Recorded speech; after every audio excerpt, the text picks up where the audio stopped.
कल मेरे पास एक पिताजी आए अपनी 21 वर्ष की बेटी को लेकर। कल मेरे पास एक पिताजी आए 21 वर्ष की बेटी को लेकर। कहा कि महाराज जी आप मेरी बेटी को समझाओ। मैंने कहा क्या समझाना है? बोले ये लड़की मैंने इसे खूब पढ़ाया, मैं मजदूरी करता हूं, थोड़ा काम करके कमाता हूं। अपनी बेटी के सपने देखे थे कॉलेज में जाएगी, बड़ा नाम कमाएगी। ये कॉलेज में गई भी और अच्छा पढ़ रही है, पर अब इस लड़की को किसी मुसलमान लड़के से प्यार हो गया। अब ये कह रही है मैं उसी से ब्याह करूंगा। यदि समाज सुनेगा तो समाज ताने मार के मार डालेगा कि तेरी बेटी को पढ़ाने गया था, देख भाग गई तेरी बेटी मुसलमान के साथ, लव जिहाद में फंस गई। अब महाराज मैं क्या करूं, ना उगला जा रहा है ना निगला जा रहा है। अब देखो जरा, यदि बाप बेटी पे भरोसा करता है, बाप बेटी पे भरोसा करता है तो बेटी उस भरोसे को तोड़ देती है। उस बेटी की बात कर रहा हूं मैं, सबकी नहीं। तो बेटी, अरे जब बाप ने तुम्हें इसलिए पढ़ाया तो माँ बाप का सम्मान से सर ऊंचा करोगी। ये मतलब थोड़ी कि तुम बाप का समाज में अपमान कराओ, ताने मारेंगे लोग कि तेरी बेटी भाग गई किसी मुसलमान के साथ। बताओ बेटी का ये व्यवहार सही था कि गलत था? बताओ बेटा, क्यों? ए बेटा, ए छोरी, आप बताओ वो लड़की का व्यवहार सही था गलत था? आप बताओ बेटा। ये पीछे वाली बहन सही था? अब हुआ क्या सुनो, उस बाप की एक और बेटी थी, वो 18 साल की थी, उसे भी पढ़ा रहा था। लेकिन जैसे ही सुना कि मेरी बड़ी बेटी तो गलत रास्ते पे चली गई, तुरंत छोटी बेटी को नाम कटवा दिया। बोले अब मैं इसे नहीं पढ़ाऊंगा। तो एक बेटी को पढ़ाया, उसने पढ़ लिख करके मनमाना आचरण किया। देखो शादी करना बुरा नहीं है, पर हिंदू लड़कियों को यह तो सोचना चाहिए कि जिन मुसलमान, जो आप जिनको गाय हमारी माता है हिंदुओं में, और मुसलमान गाय को मार के खा जाता है, तो गाय को माता मानने वाली लड़की गाय को खाने वालों के संग कैसे खुश रहेगी? वो तुम्हारे मुंह पे गाय का मांस ठूसेंगे, खा पाओगी? मैंने उसे समझाया, फिर वो लड़की मान गई कि ठीक है, अच्छा मैं नहीं करूंगी। तो मैंने तो समझाया, वो मान गई। लेकिन ऐसी कितनी लड़कियां हैं, मुसलमानों को तो ये कोचिंग दी जाती है हिंदू लड़कियों को फंसाने की, जिसे लव जिहाद कहते हैं, कि ऐसी हिंदू लड़कियों को आपको फंसाना है। उनको पैसा मिलता है कि आप ये लड़की फंसाओगे तो 5 लाख, थोड़ा गोरी होगी तो 10 लाख, थोड़ा काली होगी तो 5 लाख, थोड़ा और गोरी सुंदर होगी तो 20 लाख। बोलो हाँ। और ये लड़कियां समझती नहीं हमारी बहनें, इन्हें लगता प्यार है। कल नहीं परसों यहीं गौरी गोपाल में एक लड़की आई, यहीं पे उसका एक छोटा सा बच्चा था 4 साल का। वो यहां पर परसों आई, मैं उस समय था नहीं यहां पर, बता रहे हैं यहाँ की कार्य। लड़की आई और उसने अपना मतलब वो पूरे सबके सामने निर्वस्त्र हो गई। क्यों हो गई? दिमाग का संतुलन बिगड़ गया। क्यों? उससे पूछा, पुलिस को हम लोगों ने बुलाया कि भाई ये क्या कर रही है महिला यहाँ। उसको ढका, पूछा, तब उसने रो करके बताया कि मैंने किसी मुसलमान से शादी कर ली, ये उसका बच्चा मेरे साथ 4 साल से, अब उसने मुझे छोड़ दिया।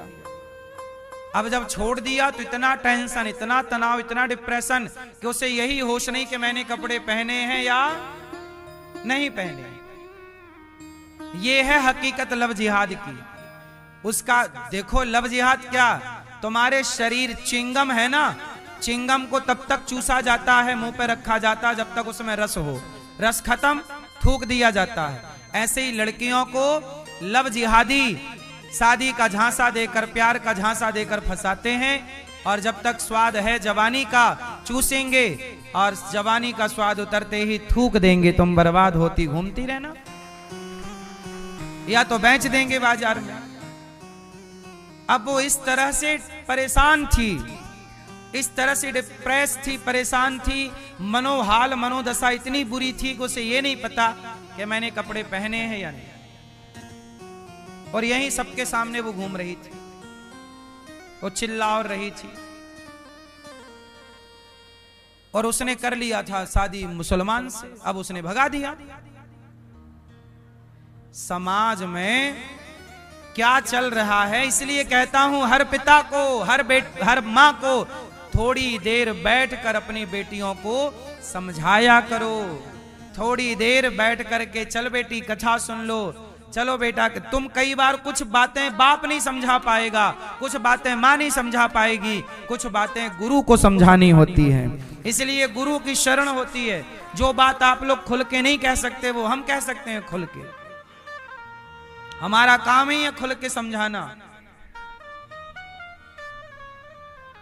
इसका अर्थ ये हुआ कि आप अपनी बेटी का भला चाहते हैं तो बेटी को थोड़ा सत्संग से जोड़ो, ताकि अच्छा गोपियां रो रही हैं, आपसे मैं इतनी सी बात कहना चाहता हूं कि आप लोग भगवान को खूब पानी चढ़ाती हो, जय जय जय, एक लोटा जल चढ़ा दिया अच्छी बात है, फूल चढ़ा दिया अच्छी बात है, तुलसी चढ़ा दी, बिल्वपत्र चढ़ा दिया बढ़िया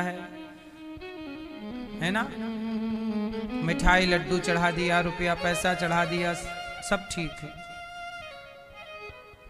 फल चढ़ा दिए, केला सेब अनार पपीता सब चढ़ा दिया, लेकिन कभी आपने सोचा है कि इन सब की जरूरत भगवान को है?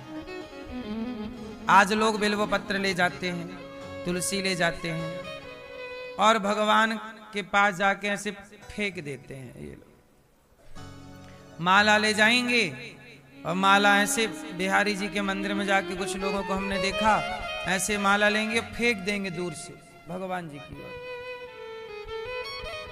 अब आप बताओ, आप जयमाला में खड़ी हो और आपका होने वाला पति माला आपके मुंह पे फेंक के मारे, ले हो गया जयमाला, फिर आप भी माला लो, ले ले तेरे को भी मैं देती हूं एक माला, ए माला दे फेंक के मुंह पे, हो गया जयमाला। ऐसे ही होता है, सही है ऐसा? जोर से, अरे भाई माला ऐसे नहीं होता कि आप फेंक के मार दो। आप मंदिर गए और माला ली और भगवान की ओर फेंक दिया, फूल लेके गए फेंक दिया, ये पूजा है? नहीं।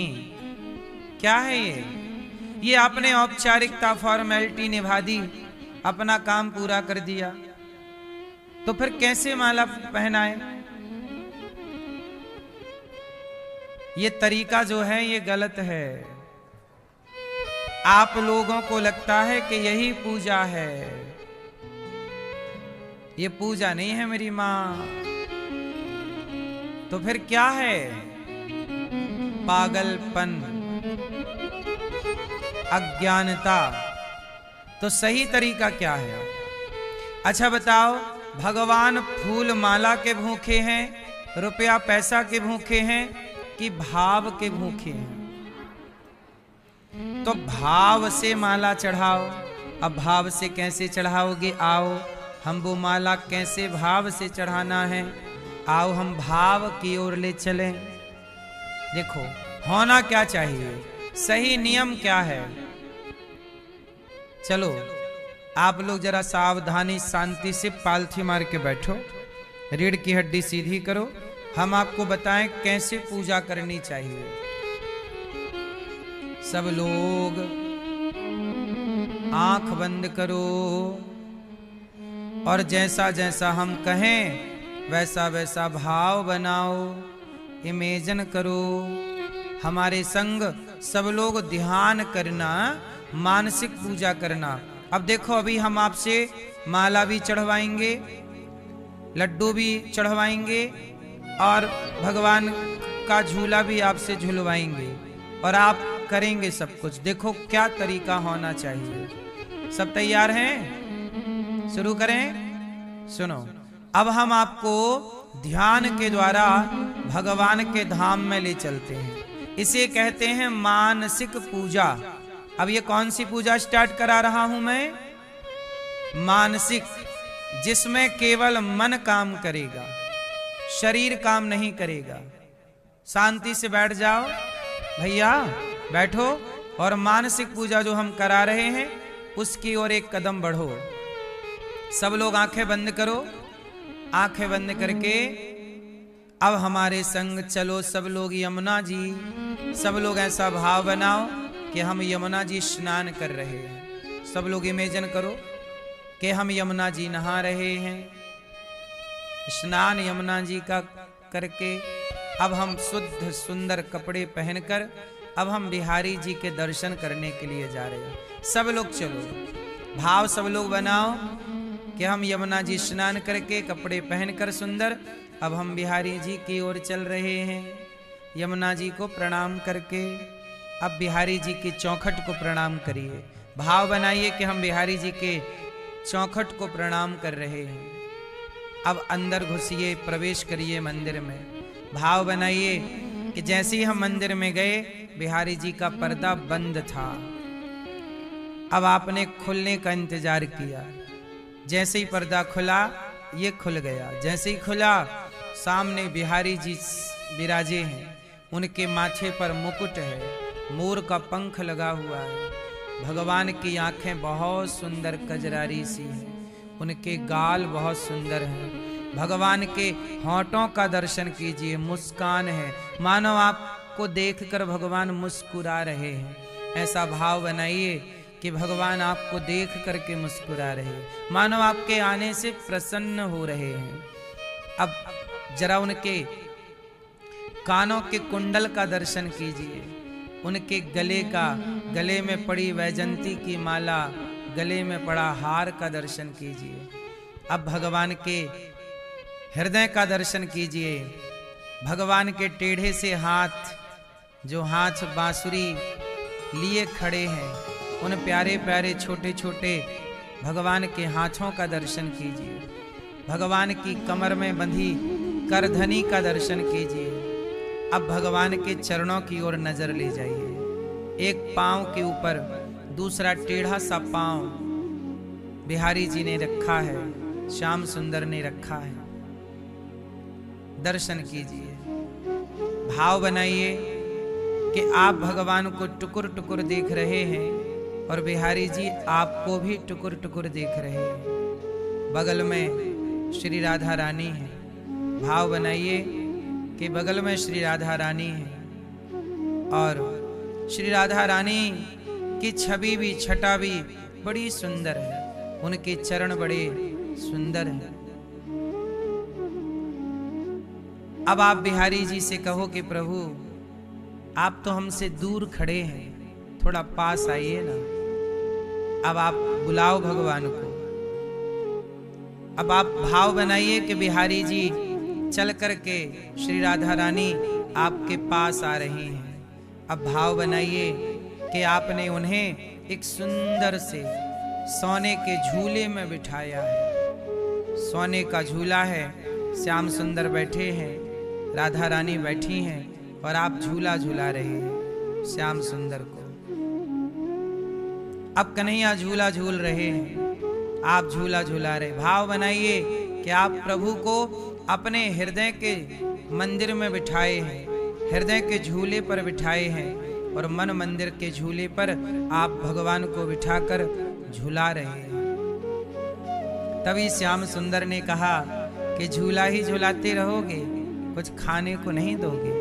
अब आप भाव बनाइए कि भगवान को भूख लगी है, इसलिए हम जल्दी से भोजन तैयार कर रहे हैं। मोतीचूर के लड्डू तैयार कर रहे हैं, भगवान के लिए बढ़िया खीर बना रहे हैं। अब भाव बनाओ कि एक थाली पर आपने लड्डू, खीर, इमरती, पूड़ी, सब्जी तैयार की और अब भगवान के सामने बैठकर आप भाव बनाइए कि हम अपने हाथ से भगवान को लड्डू खिला रहे हैं, रोटी खिला रहे हैं, खीर खिला रहे हैं, और बिहारी जी हमारे हाथ से लड्डू खा रहे हैं। श्री राधा रानी हमारे हाथ से लड्डू ग्रहण कर रही हैं।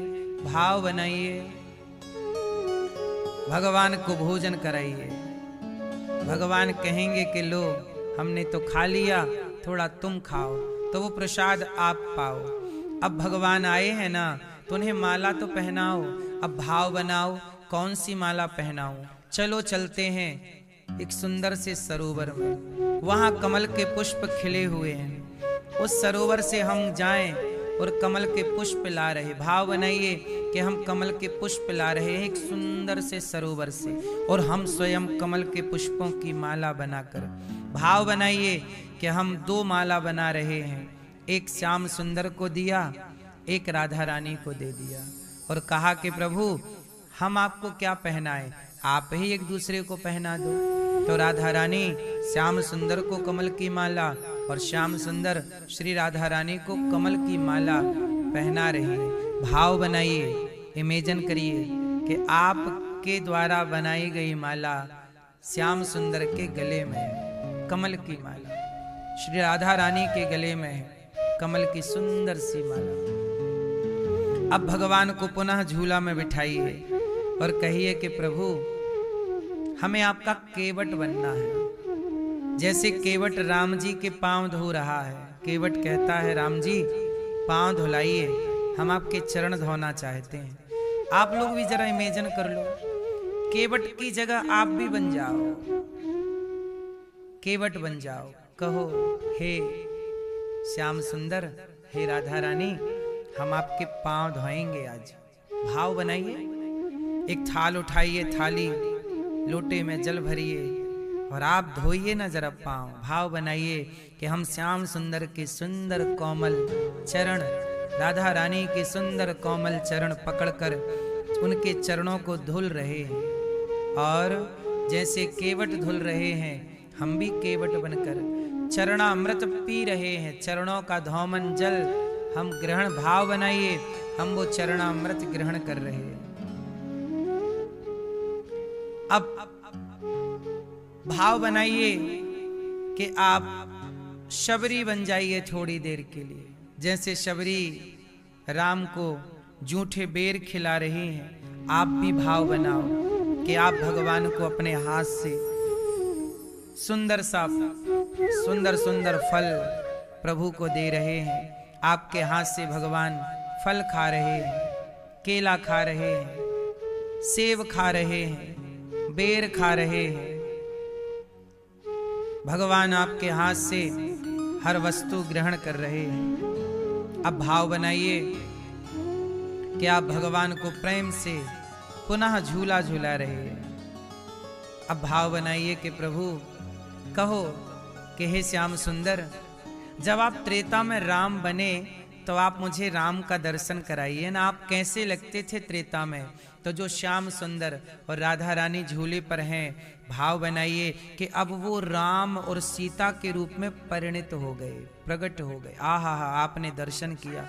भाव बनाइए कि आपके सामने श्याम सुंदर आपको हर अवतार का दर्शन करा रहे हैं। आपने राम अवतार का दर्शन किया, बगल में सीता मैया है, आपने उनके गले में भी सुंदर सी पुष्पों की माला पहनाई। भाव बनाया कि हम भगवान के गले में पुष्प की माला धारण करा रहे हैं। भगवान को, राम लला को भी हम लड्डू खिला रहे हैं। अब आप भगवान से कहिए कि प्रभु आप जो बैकुंठ में लेटे रहते हैं, एक बार अपना लक्ष्मी नारायण का दर्शन हमें कराइए। तब भगवान बोले चलो। आपका हाथ पकड़ के भगवान बैकुंठ लेकर के गए और वहाँ शेष नांग पर भगवान श्रीमन नारायण लेटे हैं और लक्ष्मी जी चरण दबा रही हैं।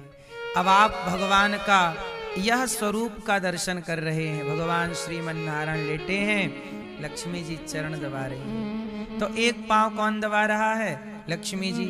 एक पांव खाली है, तो आप भाव बनाइए कि माँ मैं बैठ जाऊं यहाँ, मैं बैठूं यहाँ, आप भी बैठ जाइए। और दूसरा पांव भगवान के चरणों का आप दूसरा पांव दबाइए।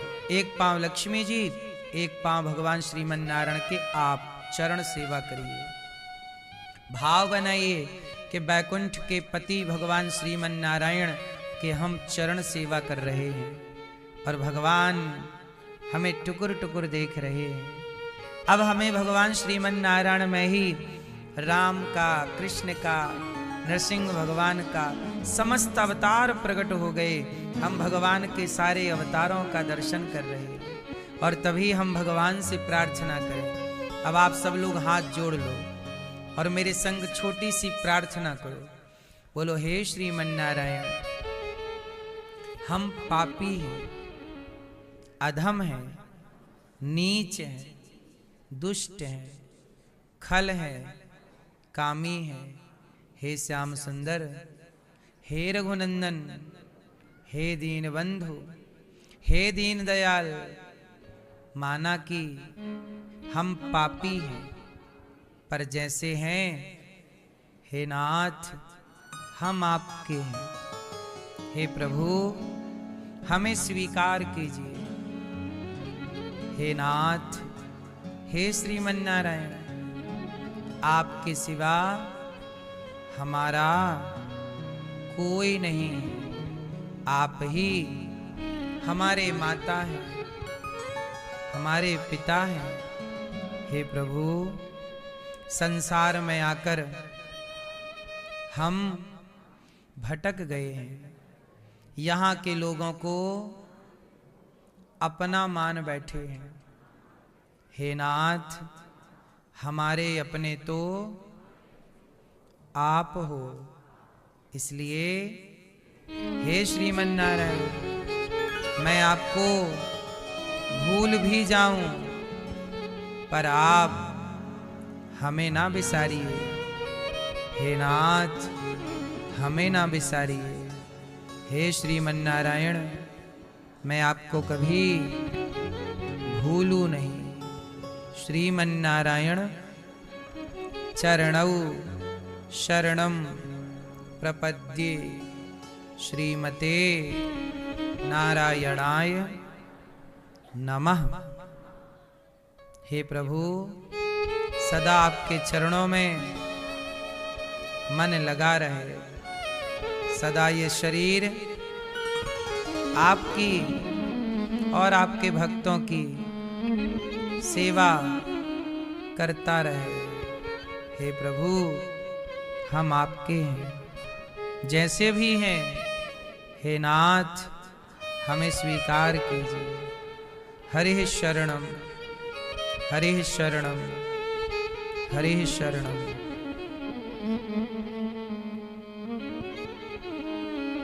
इस तरह आपको रोज प्रार्थना करनी चाहिए। इस तरह रोज भगवान के चरणों की सेवा, भोजन की सेवा, चरण सेवा, हर सेवा, हर लीला का चिंतन, दर्शन इस भाव से करना चाहिए। अब आप सब लोग आंखें खोल लो और अपने इस जगत में आ जाओ।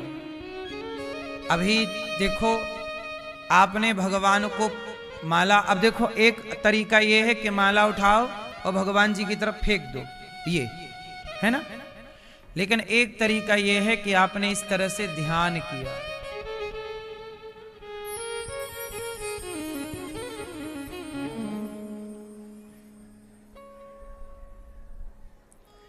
एक तरीका ये है कि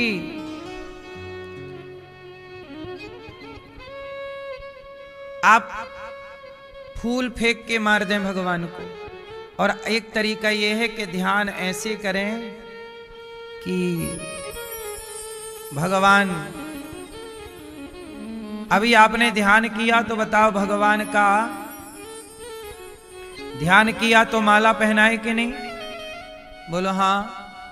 भोग लगाए कि नहीं? चरण दबाए कि नहीं? सच बताओ, कितने लोग पहुंच गए सच्ची बैकुंठ? ऐसा लगा कि हम पांव दबा रहे हैं भगवान के। ध्यान लगा?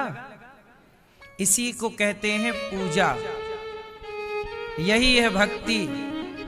आंख खोलकर जगत को देखते हो। हम कहते हैं जब आंखें बंद करो, हम कहते हैं आंखें भी बंद मत करो। यदि तुम्हारी स्थिति ऐसी हो जाए कि खुली आंख में भगवान का दर्शन होने लग जाए। हमारे यहां तो यही है ना, भगवान को देखना है बस, चाहे आंख बंद हो या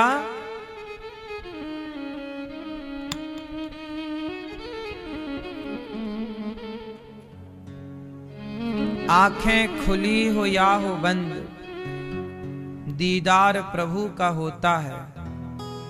खुली आंखें हों या बंद आंखें हों, पर दर्शन किसका हो। इसलिए खुली आंखों से जब किसी व्यक्ति को देखो तो उस व्यक्ति के रूप में परमात्मा का ही दर्शन करना चाहिए। ना जाने किस रूप में नारायण मिल जाए। ये मानसिक पूजा, इसलिए आधा घंटा 10 मिनट ऐसे ध्यान किया करो। इसी ध्यान में, इसी प्रेम में आंसू बहने लग जाएंगे। और यही प्रेम भगवान से जोड़ता है। ना फूल की जरूरत है, ना माला की, ना रुपया की, ना पैसे की। भगवान ये भाव चाहते हैं कि मेरा भक्त देखो मेरे याद में खोया है। शरीर भगवान की भक्ति शरीर से नहीं होती। भगवान ने नंद बाबा को वरुण देवता ले गए, भगवान ने सबको वैकुंठ का दर्शन कराया। आज भगवान ने बांसुरी बजाई, गजब की बांसुरी बजती है वृंदावन वसैया की। करो तारीफ मुरली की या मुरली के बजैया की। जहाँ चलता ना काम तीर और कमानों से, वहाँ बातें होती मुरली की तानों से। आज बांसुरी बजाई कन्हैया ने, बुलाया राधा। अच्छा, रोज बांसुरी बजाते थे भगवान गाय के लिए। जब भगवान गैया चराने जाएं और बांसुरी बजाए ना तो सारी गैया दौड़ के आ जाए। तो बांसुरी बजाए आ गई, चलो आगे आगे कन्हैया, पीछे पीछे गैया चल रही है। ये कृष्ण है जो गाय की सेवा करने के लिए प्रकट हुए हैं। विप्रधेनु सुर संतहित लीन मनुज अवतार। हम सनातनियों में गाय का स्थान भगवान से भी ऊपर है। अच्छा, आपका गोत्र है कि नहीं? किस किस का गोत्र है? जिसका है वो हाथ उठाओ। आपका गोत्र नहीं है?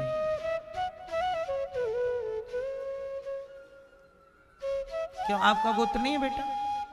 तो काहे नहीं हाथ उठा रहे हो? मैया आपका गोत्र है? चलो बताओ, गोत्र कहां से आया? गोत्र में त्रा हटा दो, क्या बचा? गो। बोलो हाँ। जो आपका गोत्र है वह गोत्र भी गौ माता से ही है। हम सनातनियों के लिए गाय कितनी बड़ी बात है। हमारे यहाँ एक बेला का नाम गाय के नाम से है। बताओ वो कौन सी बेला है? कौन सी बेला? गौधूली बेला। हमारे यहाँ एक समय को गाय के नाम से, शाम को क्या बोलते हैं? जब सूर्य अस्ताचल की ओर होते हैं, सूर्य अस्त जब हो रहे होते हैं और बादलों में लालिमा छाई होती है सूर्यास्त की, उस बेला को गौधूली बेला कहते हैं। बताओ गौधूली बेला क्यों कहते हैं? क्योंकि उस समय सबके घरों में गाय प्रवेश कर रही होती है। उस समय मतलब आज के 25-50 साल पहले हम भारत के सब घरों में गौधूली बेला में गाय चर के जंगलों से तो गाय आती थी।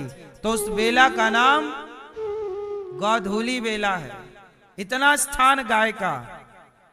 गौधूली बेला गोत्र, गाय का बेटा नंदी, संविधान की कॉपी देखना, संविधान के पहले पन्ने में नंदी का चित्र बना हुआ है। सेंगाल में जो नई संसद में मोदी जी ने स्थापित किया उसमें नंदी का चित्र है। नंदी को धर्म कहा गया, शंकर जी का वाहन है। हम सनातनियों क्या क्या बताएं मेरी मां। गाय को माता का दर्जा दिया गया है। बोलो हाँ।